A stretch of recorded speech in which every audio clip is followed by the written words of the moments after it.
One guy falls off a balloon at 24 miles in the air, exceeds the speed of sound, and lives to tell about it.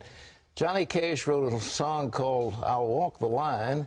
Today, this vision of loveliness is going to walk the wire. I am, with, of course, no help of anybody but the most professional men in the world. You actually are going to walk a wire? Of course, of course. And he taught me this morning. It's going to be high in the air, yes. It depends what you determine as high. All of 2 feet. This far. All right.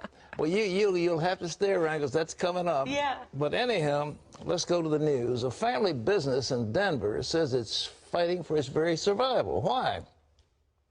Well, it's fighting a key part of what's known as the Obamacare law. It requires them to provide coverage for drugs that induce abortion.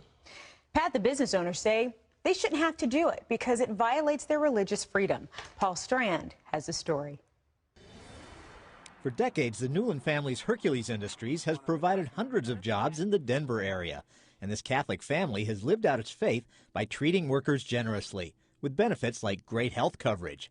But they're drawing the line at specific Obamacare demands. They just don't want to have to provide abortion pills and other items in this plan that violate their faith. Matt Bowman with Alliance Defending Freedom convinced a Denver judge into temporarily stopping the government from enforcing the HHS mandate against Hercules Industries.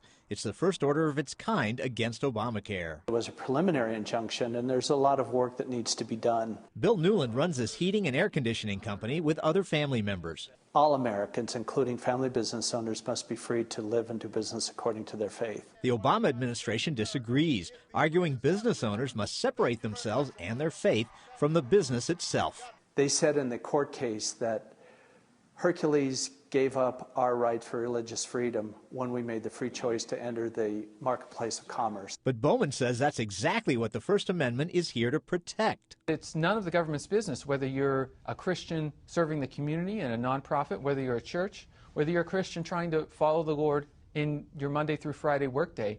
It's none of the government's business to tell you that your faith needs to be violated. So far, the Obama administration is granting very few religious exemptions, but that doesn't include one of the largest publishers of the Bible. This mandate from Obamacare is so extreme that they have defined Tyndale House Publishers, that publishes the Bible, as not religious enough to be able to exercise their own religious beliefs in regard to the Obamacare mandate. As for the Newlands, this really is a life or death case for Hercules. We're given the choice to comply with the mandate or give up our business. That's because of the massive government penalties that can be imposed under Obamacare. You can be fined $100 per employee per day, perpetually, by the federal government, and be sued unless you violate your faith and your conscience. The Newlands have 315 employees.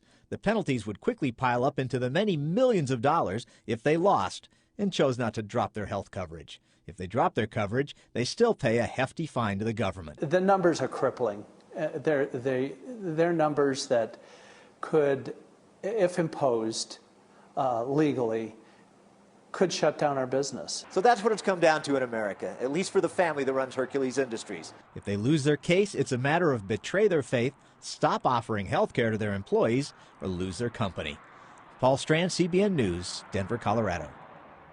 Obamacare is a monstrosity, but if you heard the vice presidential debate, Joe Biden acted as if it was just wonderful and nobody's getting compelled to do anything that they don't want to do, it sounded like. Well, maybe certainly no church, no religious organization, but how about if private individuals? Well, we'll see what happens. But a judge issued a restraining order against Obamacare. Well, it's an important issue this year, but the voters are also interested in what's happening in that deadly attack in Libya. Lee Webb has the story from CBN News in Washington. Pat, Republicans are keeping up the pressure on the White House over the terrorist attack in Libya that killed 4 Americans, including the U.S. ambassador. They want to know why the administration did not provide more security when U.S. officials in Libya requested it.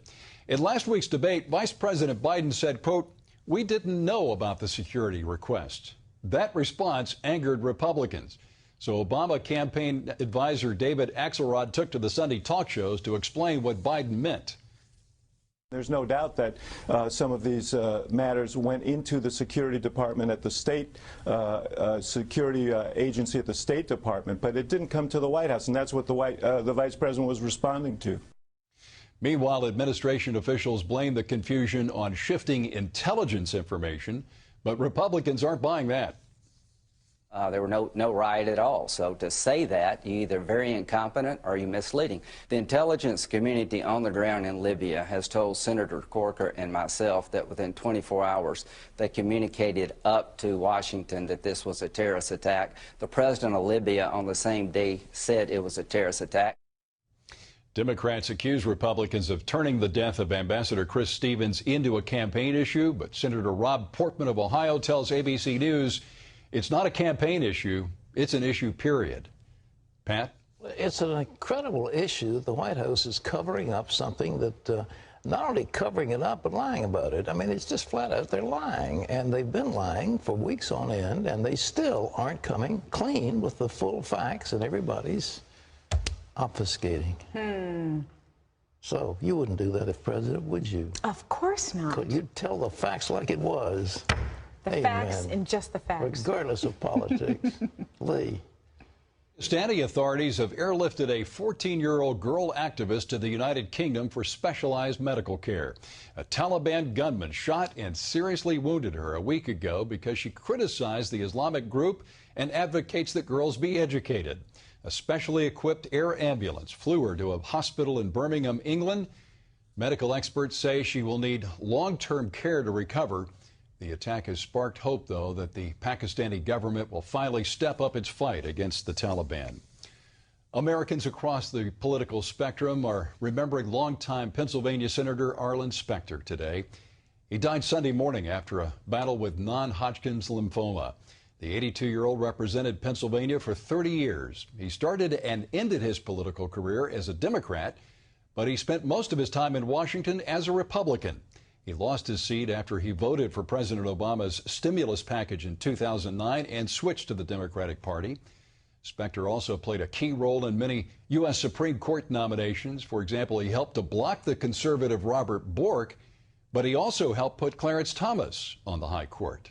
A public funeral will be held Tuesday in Philadelphia, Pennsylvania. Pat, I know you mourn his loss. You knew him from your days at Yale, right? Well, very well. He was a year behind me at Yale, and then we became friends. The big thing was when he was chairman of the Senate Judiciary Committee, or at least a leading Republican on that committee, and the Clarence Thomas hearings came up, and amazingly, Arlen Specter took the lead in questioning Anita Hill, who was making all sorts of outrageous claims against Thomas. And that was the time I asked for calls, and we jammed up the switchboard of the federal government. We had over 400,000 calls, as I recall, that came in support of Thomas. And Arlen Specter was a standout in that, but at the same time, he did some really squirrely things. You just wonder about it. And one of his crowning achievements was the federal Constitution building. They have a museum in Philadelphia that they helped raise money for, and his wife was strong in that. But he was a very interesting figure, and amazing that somebody with those proclivities, more or less Democrat, became a Republican and switched back to being a Democrat again. Nice guy. Lee? Pat, Daredevil Felix Baumgartner plunged more than 24 miles Sunday, as you mentioned at the top of the program, and he landed in the skydiving record books. The former Austrian Army paratrooper shattered the sound barrier as he made the highest jump ever. Look at this. This is incredible. He hit speeds of well over 800 miles per hour in that free fall. Baumgartner's descent lasted just over 9 minutes. Fearless Felix, as he's known, then landed on his feet in the New Mexico desert and lifted his arms in victory as people cheered him on. When you stand up there on top of the world, you become so humble. It's not about breaking records anymore. It's not about getting scientific data. It's all about coming home. Yeah, the 43-year-old Baumgartner has more than 2,500 jumps behind him. But, Pat, he said that was the last. He's going into retirement after this. Well, if I were he, I would go into retirement as well.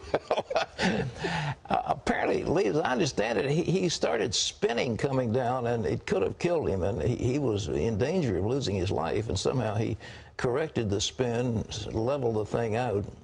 But what an amazing man, 8 or 9 minutes that set the record books. You know, I watch things like this, and of course, even the gentleman who's coming up on today's program, and I think there has to be something in their blood that I just don't have. That adventure side, that let me do the most daredevilish thing in the world, I don't have that in my blood, but God bless him. Well, you're not a male. That's a guy thing. You think it's a guy thing? It's a guy thing. Pat, there's a lot of adventurous women out there who are looking at you like, really? If they've got a bunch of male testosterone, then they do that stuff. All right. The Philippines government has signed a peace deal with the country's largest Muslim rebel group. The Moro Islamic Liberation Front has fought for an independent Islamic State for decades. This is the first major step designed to end one of Asia's longest-running insurgencies. More than 40 years of violence in the southern Philippines has killed tens of thousands of people and crippled development. The preliminary deal grants the minority Muslim population broad autonomy in the southern Philippines.